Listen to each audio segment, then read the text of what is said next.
All right, we are live, Yep. but it still says streaming starting soon.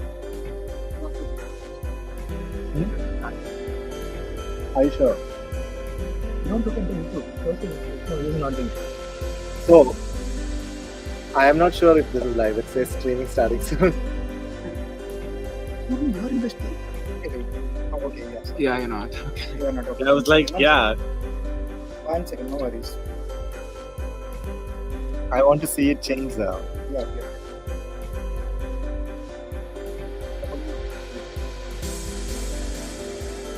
Awesome. Hey everybody. We have Harnoor Singh here, and this is our office in Menlo Park, California.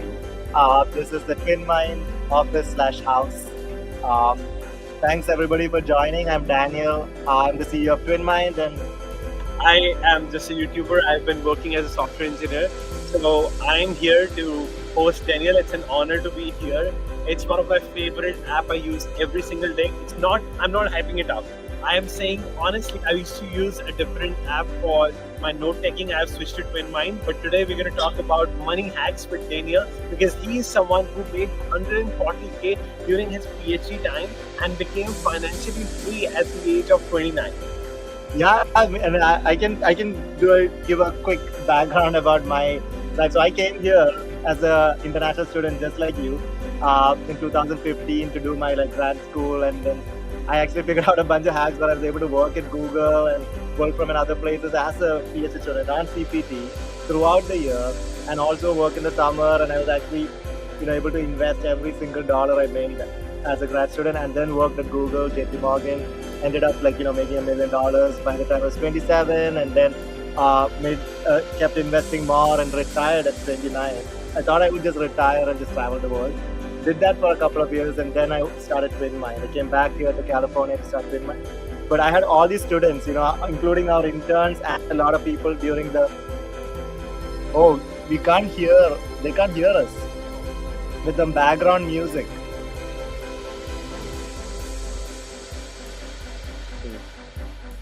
Who is playing the music?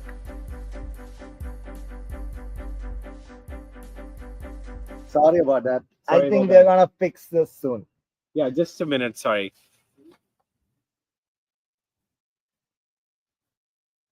So is it better now?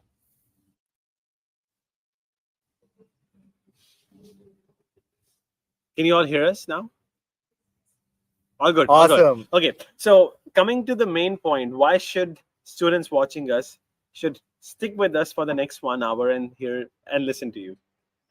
So I had all these interns and all these people who came to my last AMA ask me about all these financial hacks and travel hacks that I have done over the last 10 years.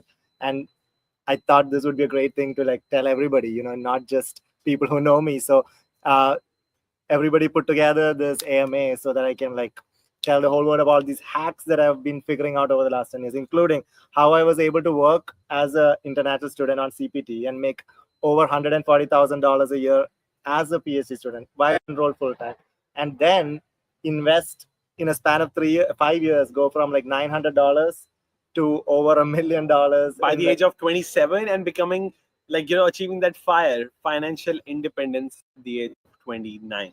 So all the hacks that I figured out, how to invest money, how to like like travel for almost free, and also like optimize all these credit cards and broke like stock market investing accounts and Roth IRAs and 401ks and all these like tax hacks, and like how I was able to travel the world for like almost free and still save more money on taxes by just leaving the US for a year. So I've been telling all these other interns at Twin Mind about this, and they were like, let's do it. And thanks so much for coming to host this event. 100%. I mean, I can connect with all international students. Like, I was saving every single dollar going out to eat, even Indian food, less than once a month. Even at Subway, the cheapest fast food places, less than once a month. Like, I was trying to like save as much money as possible, and Indian food is expensive whether it's at restaurant or sometimes cooking home. Pasta is cheaper than cooking Indian food at home. So let's talk about what are the biggest money hacks that students can learn in terms of saving money that they don't realize. So I think the first thing I did when I came to the US was like, like I should have done is to like sign up for a credit card as soon as I can, because the length of your credit history really matters. So the earlier you get it, the better. So you get a social security number, get a credit card. Even you can get it even without a social security number, student cards, and start building your credit score the day you come here. Because later on, that ended up being so useful, because I then ended up getting 20 credit cards 100%. and racked up like over 3.5 million points, and then redeemed it for like $100,000 in hotels and business class flights. So when we traveled for 3 years, all of that was like paid for. All the flights was paid for just for free with credit card points. And that's because you have to start building that credit score really early. 100%. That's one thing. And then the other thing I did was like I found this thing called Soylent. Actually, I don't think most people would do this, but I found this thing called Soylent, which is like a meal in a bottle. You can It was just invented in Bay Area, right? It was invented in the Bay Area by some Silicon Valley founder because he wanted to write code while he was eating. He didn't want to like take a break. So he was just drinking Soylent and writing code. And then I figured out that one of my other grad student friends had told me about it, and I tried it out, and it's like $2 a meal, and I don't have to go grocery shopping, cooking, nothing. But I don't think most people would do that. But still, like investing every dollar, even as a grad student, even when I was on a stipend, I was working as a TA or an RA, or then I was ended up getting fellowships from like NVIDIA and all these other companies, and I invested every single dollar I had instead of buying stuff. Even as a PhD student in Tesla, NVIDIA, all of them are like up like 30 times 100%. Since 2017. So every dollar actually is now up 20x.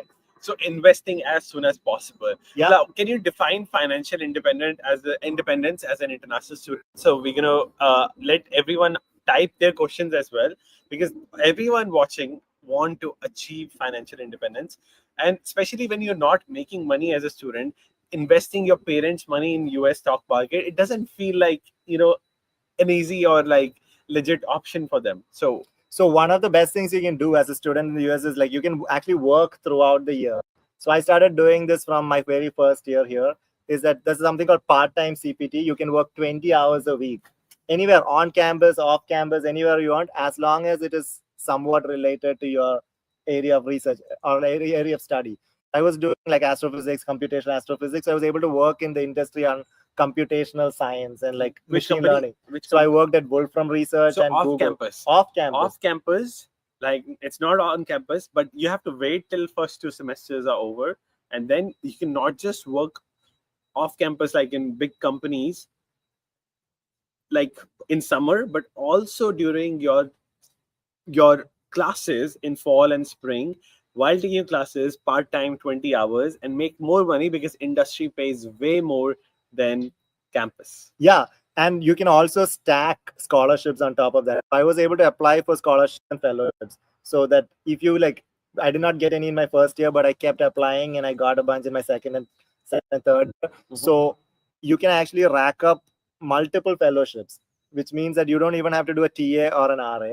Fellowships would pay for your entire like tuition and your stipend. On top of that, you can work 40 hours a week at companies or during the semester, and then 40 hours a week as an intern every summer. And then you actually end up with a lot of money that you can actually start investing and like paying for your all your expenses and everything.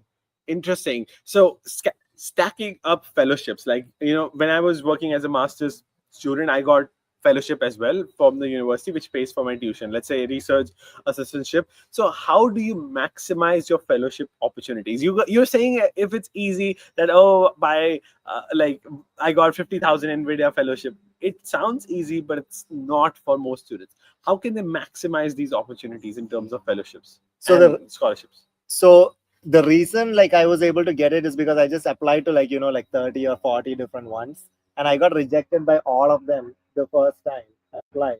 So even the Nvidia fellowship I got rejected once or twice before I got it. And so you just have to keep applying, and the more times you apply, the harder, like the easier it is to get in. And they also see your persistence in doing this. So you just have to be like like I can actually share. I've shared all my fellowship applications, including the ones that got rejected and the ones that got accepted online. So we can actually put that as a link in the description somewhere later. But yeah, so you just have to be persistent. And even if you don't have fellowships, it's okay. You can still work during the summers. You can still work part time. Like I was doing 10 hours a week to get a RA position and 10 hours a week as a intern in my one of those semesters. Wow. So there's so many opportunities out there. You can just keep like looking for it. There's like probably thousands of different programs you can apply to. And how to stay in touch with all of these programs and opportunities. Like right now, news is broken. Yeah. News is based on recommendation. News is fed to you by what algorithm understands you, not what you really want sometimes, what you deserve, what the hard work. Like no algorithm understands that you want to work hard. They want to just give you quick entertainment in terms of short news. So how do you consume the best news in terms of in terms of something that helps you get fellowship, tech news, and how do you think about it?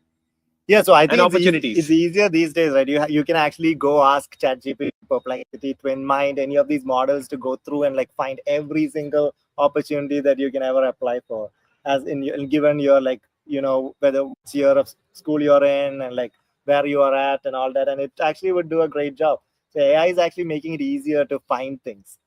Back in the day, you had to go Google and read like hundreds of different websites and like keep searching for different things. It's actually getting easier and easier to find it, as long as as long as you try to look for it. You just have to ask these models, right? 100%. And like follow the right people who are inspiring. A lot of people in industry are posting on Substack, Twitter, LinkedIn. And like if you follow the right people, you get to know as well. So coming to more financial, there are some questions we are getting. So how did you pick stocks?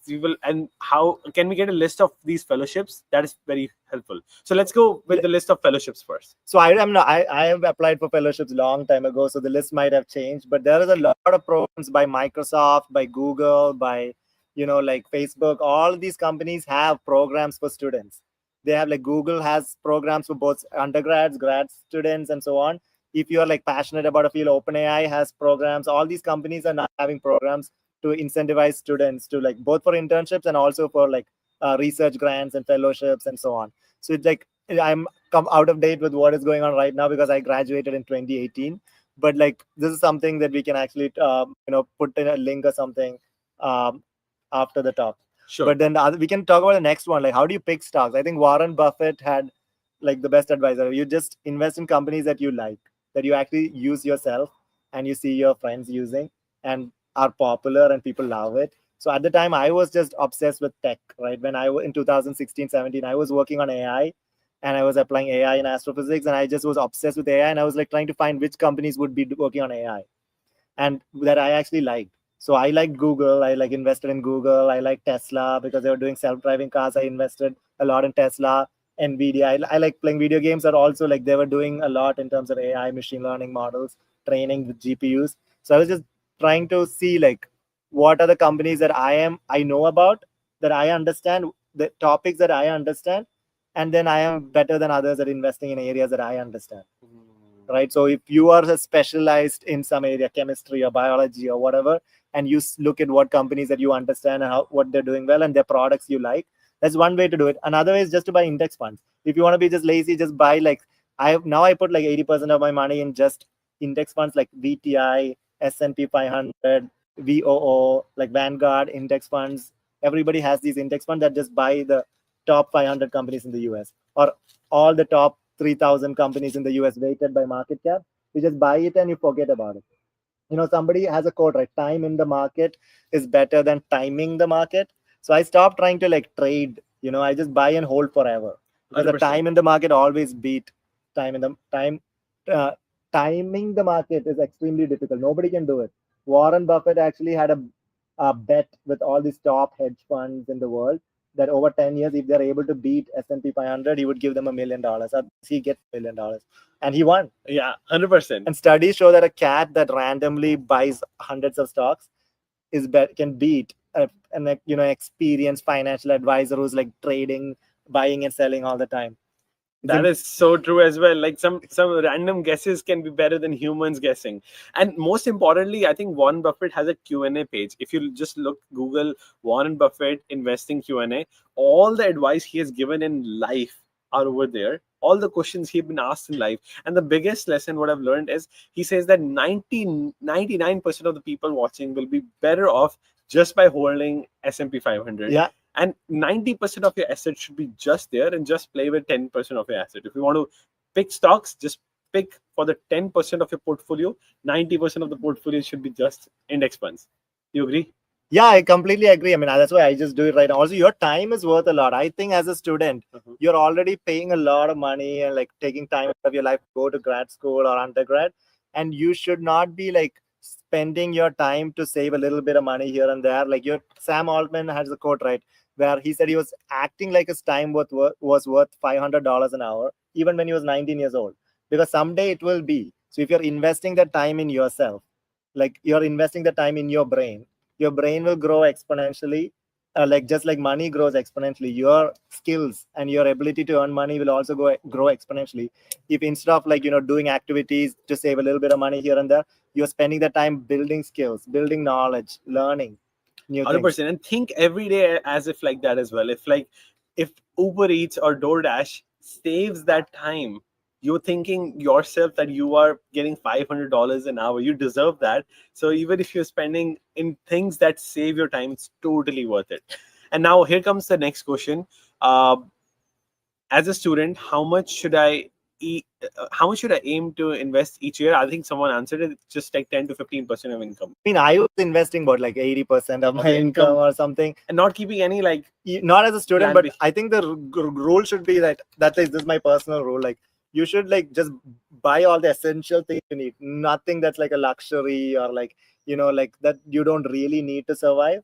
Just buy the things you need to survive, and then just like invest everything else. And then like the money that you make investing is what you can use to then buy things that you don't really need, right? If you want like a fancy, like I don't know, car or like video game or whatever, you can use the money you make investing to buy it.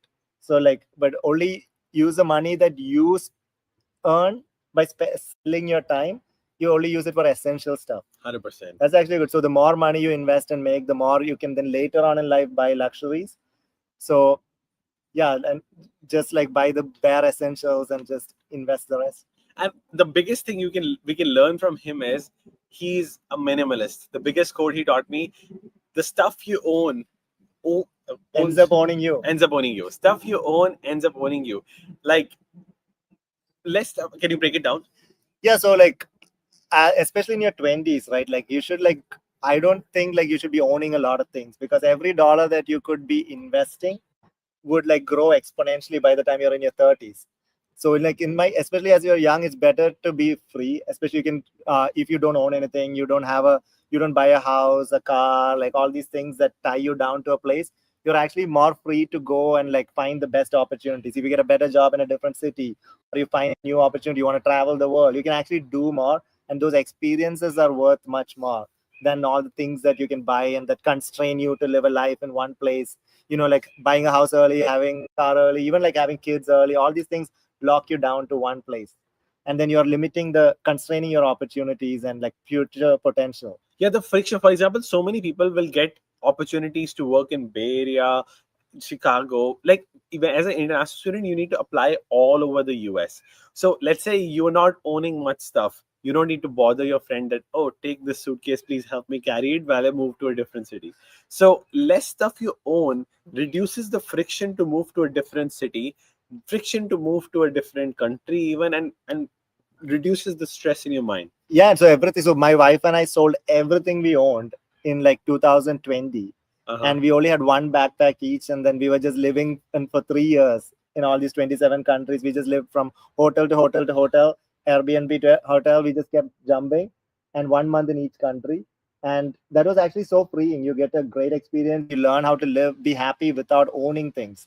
Like we just had like I just had what 5 pairs of like t-shirts and pants, and that's it. Like you and a laptop. That's all you really need to be happy. 100%. Yeah, All these materialistic things actually make you less happy. 100%. I mean, I think that is something I'm doing right now. I just have three suitcases in life: one check-in, one carry-on, one backpack. I don't have any other thing. Now, another question: how do you afford to travel so much? So I was actually traveling for really cheap, because even though we were living in all these Marriott and Hyatt hotels around the world, it was actually cheaper than just living in the Bay Area. Because just rent. I was working at Google and then at JP Morgan, and it was remote because of COVID. So and especially because like I said, I was getting a credit card every 2 months, and you have my wife and I, so we were ended up getting 20 credit cards, and you can get these 100,000 point sign up bonuses by just charging the credit card to your Airbnb or hotel, and easily unlock all these points, and we use those points to book all our business class flights for free and the hotels for free. So that's why it was the cost of travel was almost nothing, right? And is compared to the rent we were paying here. So And like rent, insurance, health insurance, car insurance, it adds up nothing. to So way I don't much have a more. car. I've never bought a car. I've never like had to like get any of these like. There's no bills, right? Except like what health insurance. That's it. Yeah. That is so incredible. And oh, one more thing I wanted to mention. We can get that back to it later. Yeah. Now, another question Vika is asking: what is the best bank account, credit card, and like it's part of our notes as well. Like bank, like your banking identity to have. So I mean, when you first come here as a student, I just got like a free bank account, like a Chase College. It has no fees, nothing. But like next thing you should do once you get your social security number and so on is to get this like Charles Schwab or Fidelity cash management account, because those give you like a debit card that both of them, a Fidelity or Charles Schwab debit card, lets you take money out of any ATM anywhere in the world in any currency without paying any foreign exchange Charles fees. Schwab, yeah, Yeah, that Charles does it. Schwab. It's so good ATM. Yeah, it's so good. You can like I was in Turkey. I was taking money out of the ATM in Turkey, or in India when I was taking money out in Indian rupee. You don't have to pay any ATM fee. Even if the ATM charges you $20, $10, the Charles Schwab and Fidelity gives it back to you. 100%. And so that's the next thing. And you can also invest money through those accounts. So it's actually a 2-in-1. And also like never use your debit card. Just use credit cards, because debit cards have no protections. So if you buy something with a debit card and it is a fraud, there's some fraud transaction or someone steals it, there's no way to get that money back easily. With a credit card in the US is like the best thing ever. No matter, even if I tell my credit card number to somebody and they steal it, or I throw it away on the floor and someone takes it and buys a bunch of stuff, the company just gives back all that money the moment I dispute it. And it's never going from my account, it's going from the company's account, right? The credit card company's account. So it's safer, less headache. And you get points, right? You get like what, 3%, 6% points back. Absolutely. Now, how to invest no brain damage version? I think that's one of the biggest question here. So just like I think index funds, just buy and hold index funds forever. So like the best way to just buy, like not without even thinking, right? Is that the question? I think I should just focus on the Q&A, not look Yeah. at here. Yeah. Sorry about that, guys. So can you touch upon the topic of credit card? I really couldn't wrap my brain around that. So a credit card is like one of the best things in the US, right? Especially the US credit cards, because you can get credit cards with no foreign transaction fees. You can use it anywhere in the world. You actually are getting a zero interest loan from these companies, as you have to pay it off completely. Credit cards is like kind of dangerous if you don't pay it off, but only get a credit card if you can pay it off every month or every 2 months. So it's zero interest pay loan only for 30 days, guys. So no, so if you get it on January 1, let's Uh. say you buy something on January 1, the statement closes on February 1, and then you get another 30 days or 45 days to pay off the statement So balance. 2 months 2.5 months, you're basically getting free money, for 2 months. and you can pay it off in 2.5 months. And make sure you pay it off. Never carry a balance. Never pay the minimum payment. You have to pay off your full statement balance. 100%. Otherwise, you'll be getting ripped off. 100%.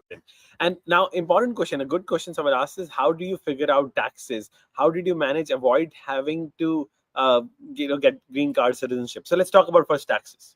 So as a student, an F1 visa international student, you don't actually have to pay like all the social security, Medicare, all of these like FICA taxes, which is a great deal. So the first 5 years you're in the US as an F1 student, you don't have to pay much taxes. After that, you have to pay an extra 10% or so in like social security, Medicare, and all these taxes. And the second thing, this is actually only useful if you ever work in the US for a few years and then you leave. And let's say you invest in stocks and you have, let's say, I don't know, $500,000 in profits. If you ever leave the US and you can actually go back to India or some other country, you can actually sell all those stocks tax free. So when I was outside the US for 2 years, I was able to sell all my stocks and not pay a single dollar in capital gains taxes. Because of the substantial presence test. Yeah, I was and not. You were not. He was not even. So this only works if you're not a green card holder or a not, US citizen. you are a US citizen, and you are coming to the US and you have US stocks and you're living in the US less than 1 month that year and living less than 6 months in India. And then you live anywhere else for the remaining time, you're good. Yeah, if you spend less than 6 months in India, less than 6 months in other countries, and less than 30 days in the US, you're like a non-resident if you don't have a green card or citizenship. So if like all these students, like someday if you ever end up going back to your country, you can sell all your stocks at that point. You don't need to sell it now.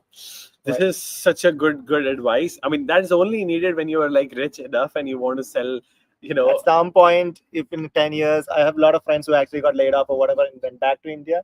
So then they can actually sell all stocks. It's not as it's a great deal, right? 100%. But anyway, so the idea is to buy and hold and never sell. 100%. And there's you can even hold it until you die. I'm not even planning to sell it. You just hold it until you die. There's something called margin. So if you have, let's say, I don't know, $1 million in stocks or $500,000, you can actually take like up to 30-40% of that as a loan from your stock broker at very low interest.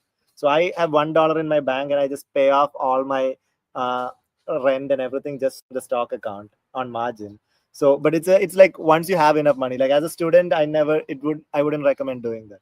Totally. Now, another brilliant question: how do you maintain 20 credit cards? Like, I mean, you don't do it all at once. Every 2 months you are applying. Now, if you keep doing it, you will have like 10, 15 credit cards. Hard to manage. And why 20 credit cards? So I just got one at a time. You get one, and 2 months later, you get sign-on bonus. You get 100,000 points, and then you can throw it away and get the next one, right?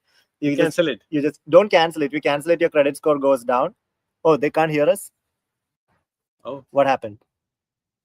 Can you hear us now? Can you hear us? Okay, it's back. It's back. Okay. Okay. It's okay. Back. Cool. So like, credit it's coming to like, so you don't cancel it.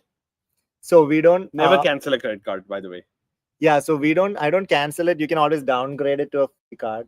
After you wait 1 year, you get the bonus. You can downgrade it to a free card, or you can just lock it and never use it. So you just only have to think about one at a time, right? Lock it and never use it. Yeah, freeze it, never use it. That's you just pretty get good it. You pay off all your things. You get your sign-on bonus in 2 months, 3 months. Use the sign-on bonus to book a hotel, a flight, or whatever, and then you can just put it away or throw it away after locking it. Such an incredible trick. Now, another good question here is when you have 20 credit cards, you should only use few and rest should be locked. So that because it's hard to track. Track it. But anyways, you can start building the credit score little by little and eventually do it slowly. You don't have to do it all at once, right? As a student. So for international student, if they want best credit cards, what would be the journey you say? So let's say they start with credit cards that don't need social security number. Yeah. Then what are the top credit cards they can get for maximum travel points and then maximum rewards? So I started with just a student credit card. There's always the first credit card you can you have to get like a student one, like Discover. There's a bunch of them, Uh-huh. but Capital One, and then you can, once you build your credit score, you can start getting the good ones like Chase, Sapphire, and like American Express, like all these ones, good ones that give you 100,000 points as a bonus. So on, it takes a while to get credit score high enough to get those. But anyway, this is not really worth optimizing too much on as a student right now. It's something you can like start building the credit score and like then get later in life. But I just like, it's better to start the day you are here to build your at least one student card. Totally. Now, another good question. I got approved for some credit cards and not others. Not sure what's happening there. How do you increase the odds? The odds of getting the best credit cards. Sometimes With just not calling just them. credit history. Sometimes just calling them and asking them, going to the bank in person, they'll actually give it to you. Ah. Yeah. But also applying for too many at once will make your credit score drop down. Yeah, some people said you shouldn't apply more than 5 a year. Yeah, something like that. Yeah. Totally. But we can talk about other stuff as well, like what should we do? Do you need to worry about lowering credit score, applying and getting denied? Yeah, so that's why I wouldn't apply for too much. Like if I get rejected, I would wait a little bit to apply again, because the credit score, every time you apply, it goes down for a couple of months. Hard check, and that makes your score go down for a couple of months. But now, even with 20 credit cards, I have over 800 score now, because long term, the more credit cards you get, the higher your credit score is, because your total length goes up. Also, your total credit line goes up, which makes your score goes up. The hard checks only make it go down for a few months. 100%. Then it'll bounce back up. Totally. Yeah. Now let's. Chase Sapphire is a great card. This is also great, but like eventually you can work your way up. So now let's talk about like as a after graduating. Yeah. So when you get money in terms of like taxes, people want hacks like as an international student, what taxes they should avoid. For example, FICA taxes. Recently, there is news that coming in that international student will be forced to pay FICA as well. I didn't know about that, but yeah, like for now they don't have to pay any FICA taxes for the first 5 years. So the first 5 years as a F1 student, you're exempt from these taxes. So you have to make sure you tell your employer. Like when I was at Google, they were actually charging me these taxes for the first year before I noticed, and then I had to talk to them and get it back. Oh, the first year one too. The first year they was charging me all the Social Security, Medicare tax. But yeah, if you asked later on, they don't give back. They gave it back to me. Thank God. Yeah. You have to be on time. Okay. Yeah. Okay. Now, does the university name matter a lot? Do you think it makes sense to go to a cheaper or smaller college? So I think the getting the best. So for grad school, getting the best program, getting the best advisor, not just the name of the university, like the group you're working in, is way more important. For undergrad, I think it's more important, like the university you go to, and like things have more importance in undergrad. But these days, I don't think like your GPA, the name of the university, matters at all. Like, because even when I was interviewing candidates at Google to hire people at Google, to hire people at JP Morgan, even now, even TwinMind, we got thousands of applicants. And when we are reviewing these applicants, we are never looking at like the university or the GPA or anything. We are just looking at what have they built, like what have they achieved, like what projects have they successfully launched, or what GitHub repos, or what awards they have won, or like, some, if they have like a really cool thing that if they say like, I built this app that got 20,000 users using it and has a link to the app, and we can go and see it, that is worth way more than any degree, right? Even if it's a student from MIT, Harvard, or whatever, who has not done much, they only have a 4 out of 4 GPA and they have like a degree. It's not like we're going to hire them, right? We want like real, even at Google, like if you can really solve hard problems when we interview them, and like they've achieved something that stands out compared to everybody else, out of thousands of candidates, if one person has achieved something, they select for this great program, or they got this great fellowship or award or something, that matters much more. If they have a GitHub repository with like 20,000 stars or 10,000 stars, all things will stand out much more. And we also make people do assignments, like really hard coding challenges, coding assignments, so that if the people who did a really good job submitting a great, like, gave a great solution to the problem, that is what we filter for than the degrees. I think what you work on is very, very important. I can give an example. So anyone who wants to like work at TwinMind or any good AI company, you need to figure out what they are working on, and then figure out how you can replicate that kind of project in your own environment. For example, like many AI companies, they don't host like AI they don't take API key from ChatGPT. They host it at AWS or somewhere. So you need to have the like replicate environment, right? Some people are asking how to get jobs in AI, like in your company.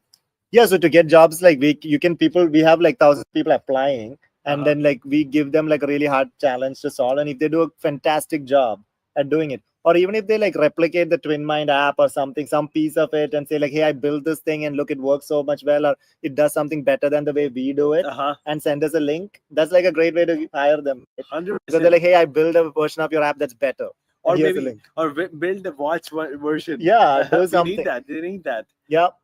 Okay, now beyond CPT and on-campus jobs, what are some creative, legal ways for students to generate income or reduce expenses, like securing scholarships, tuition waivers, etc.? So let me I can Yeah, you answer a can. little Yeah. bit. So I think the biggest way is food expenses. I think like in Bay Area there is hackathon every single weekend.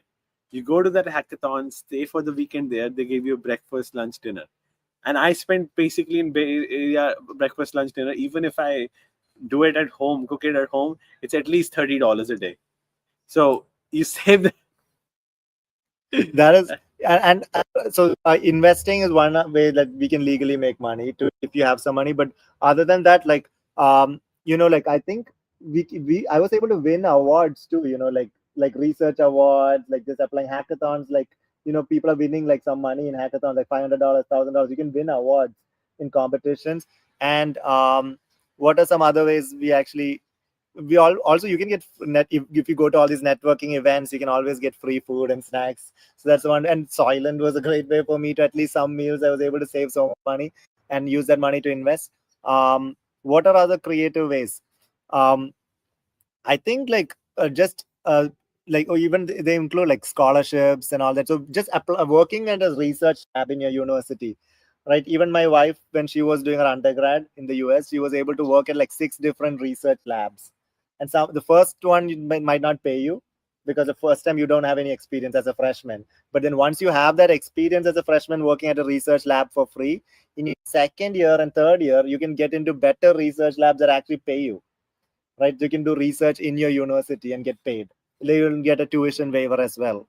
So I see. Somebody's gonna live on Soylent for the next 1 year. I was a guinea pig. I did that for 3 years and I was fine. So there was no health side effects. So can you share your diet plan with Soylent? Like each meal is Soylent. Yeah, $6 a day. I would just eat 3 meals a day, Soylent, and then like I would get tired of eating food after. I would get tired of eating it after a few days, and then I would just go out and eat some nice meal. Sometimes. Yeah, That's a Soylent breakfast, lunch, dinner. You did for 3 years. Yeah, almost 3 years. Yeah, Oh 2.5 years. God. What kind of online freelance side hustles are legally safe for F1 students, and which ones are I wouldn't definitely do. no-go zones? Yeah, I wouldn't do any like side hustles, online stuff that could be active employment. So it's not worth risking it. But actually getting an actual internship or so on is, Way or more like a important. research lab, getting awards, winning hackathons, applying to fellowships, scholarships. That's probably much worth doing 100%. without any risk. But I do see some like Roth. Yeah, Roth IRAs are actually legal for international students. That's a great way to invest. You should not be investing in a typical Robinhood account. You should be making Roth IRA if you're a student. If your income is less than $140,000 a year or so, you can actually directly make a Roth IRA, and you can invest in the Roth IRA. You can buy stocks in it, and it's tax free. All the gains that you make in a Roth IRA is tax free. So you could be investing in stock, and even if it like goes up by like $100,000, if it was a typical account, you would be paying some 20%, 15% taxes. But a Roth IRA is tax free, and the money that you put in a Roth IRA, you can actually take it out at any point. But the profits that you make in a Roth IRA, you can only take it out after you're 59 years old, tax free. But worst case, you pay 10% penalty. Yeah, like and then it you will can be, take. but still the returns will be way above that 10%.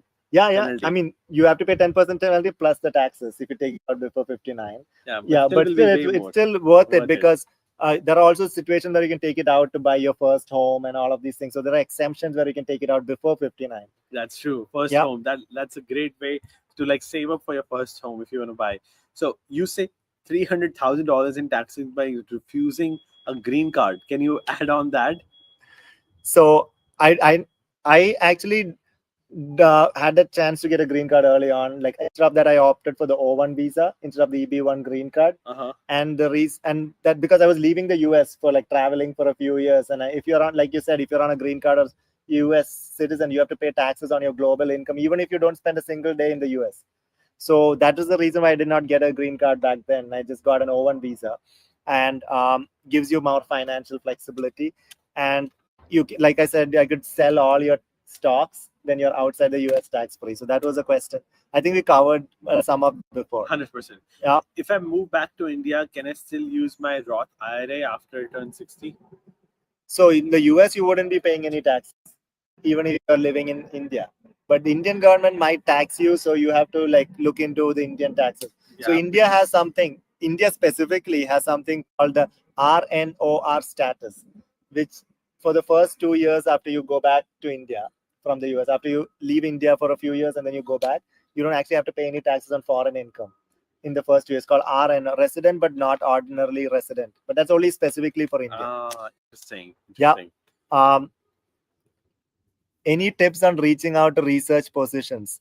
Yeah, so like you should contact professors. You should directly just go talk to all the professors in your university and ask them, do you have is there like a research position available in your lab? And like, I'm willing to work for free in the first year, and then you can then do like ask for payment after you have some experience. Any other question? Let's see. I think we covered most of this. We have uh, pursuing a PhD versus and taking a master's job route. Can you explain the trade-offs between the two?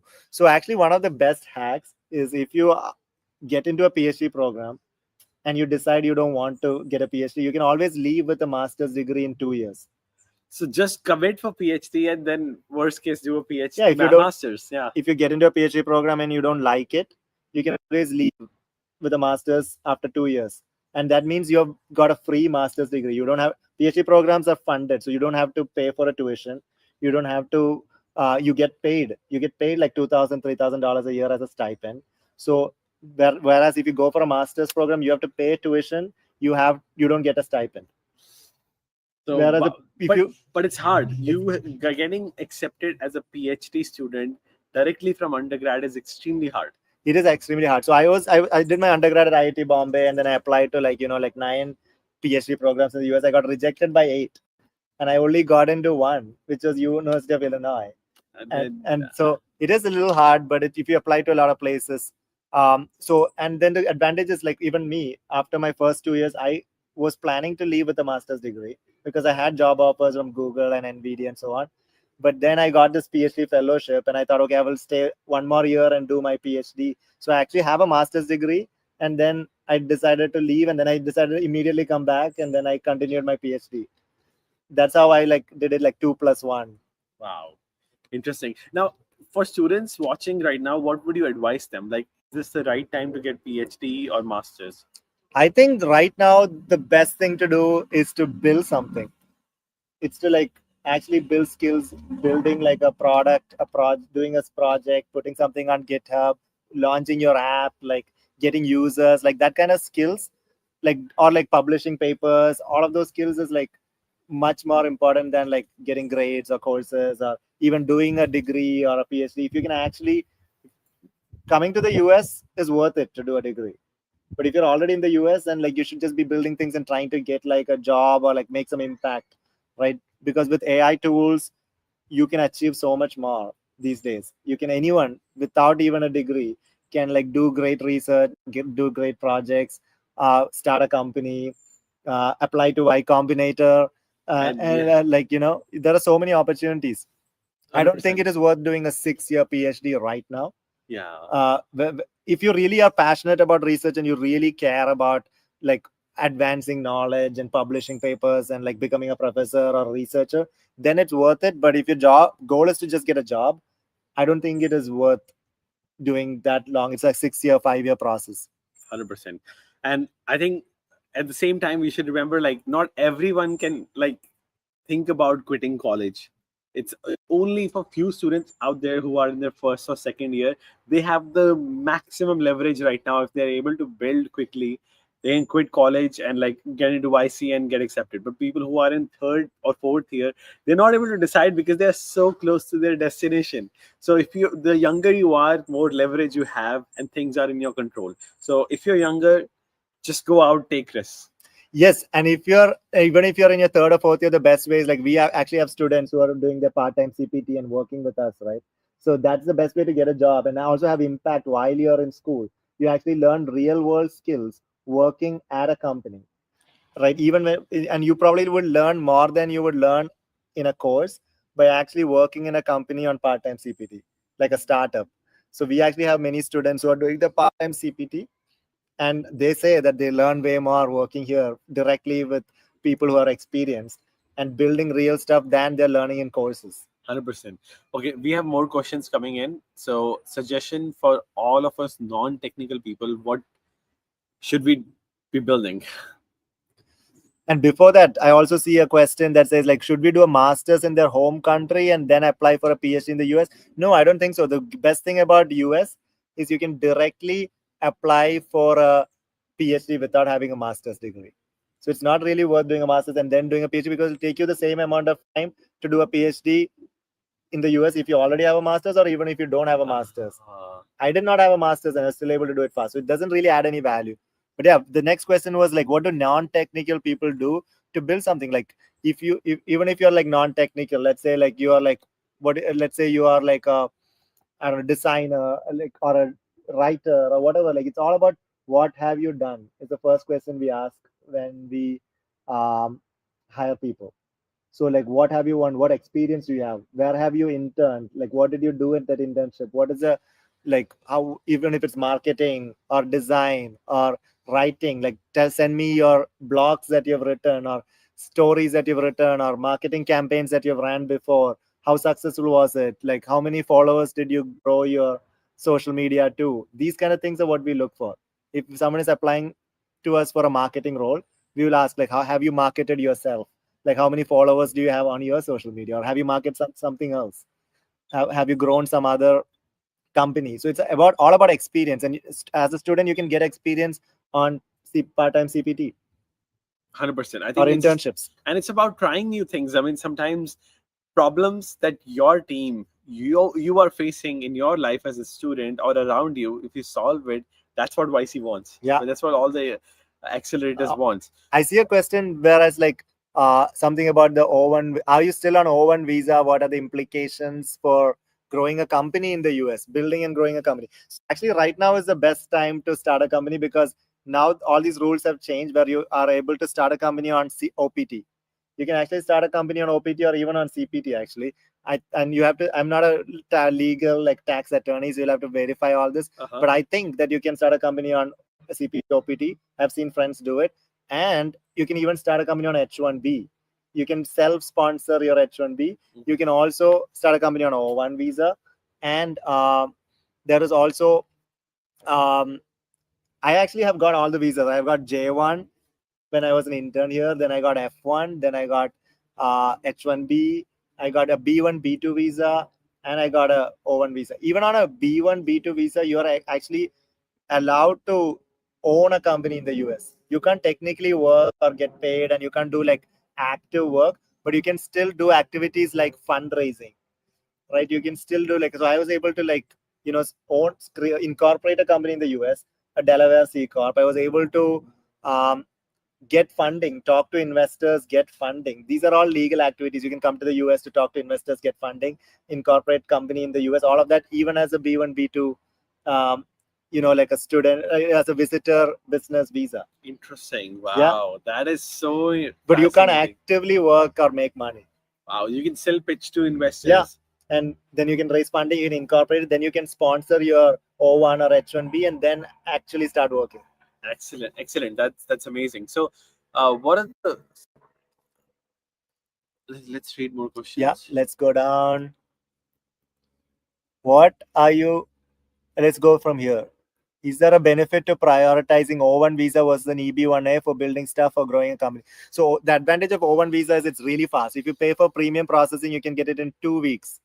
And there are actually lawyers willing to like apply for it and give you a refund if you don't get it, right? The full refund. So it's still worth it to try it out. And EB1, especially for India and China and all these companies, takes a long time.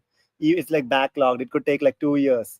So O1 lawyers are taking guarantee that you will get O1 visa. Or they give you a refund. There are people like that. And Wow. even for EB1, there are companies, lawyers that, like my co-founder actually got his green card from like a company that would give him a full refund if he didn't get his green card. And because they were confident, given your accomplishments, what have you done? They will ask you these questions and then they'll give you that offer. So just pitching to those companies, like for example, there's Victoria Chen. I think she also does that. The lawyer. So just pitching to those people, you get confidence that if they're accepting my Yeah. case, I Yeah. will get it. Yeah. So that's actually great. So that's how my co-founder was able to get his green card. And even when he was a student, he got his green card as a PhD student. He did not even graduate. He had published a couple of papers. He found this firm that was like, we will give you a full refund if you don't get it. And then he just said, okay. And that's how he got his green card. So it's like, and there are benefits of getting the O1 visa in terms of it's actually faster. You get it in 2 weeks. You also don't have this like thing where if you leave the US, you have to pay US taxes. So there are some benefits to having a visa versus a green card. And the typical path is some people get the O1 visa first and then they apply for the EB1 green card. And then the second question, what lead code project skills apply? What is the best advice for someone who's in the US right now? So like in terms of lead coding or doing projects, I think doing projects and building skills is the number one thing. If you can make an impactful project, GitHub repository or some product that people use, versus lead coding, because companies are going away from lead coding. Facebook just announced that they're not going to do any lead coding anymore. And so that's why I think like building stuff and like showing your knowledge in like using AI efficiently. For example, like I think so many developers I talk to, like Cursor is the entry to AI assisted development. They don't know what embedding models they're using. They don't know what kind of AI they're using. You should know how your tools are working.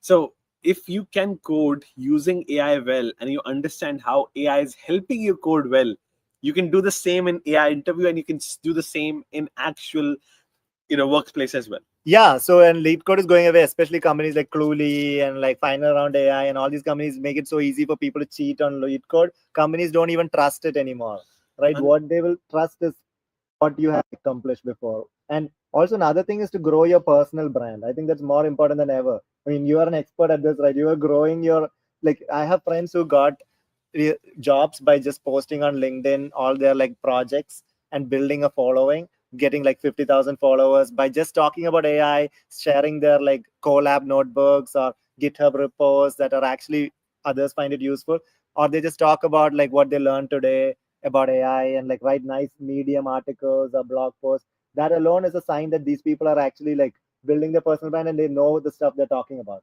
Totally. Awesome. I think that's a good wrap up, pretty much. Should we take any last questions? Let's see.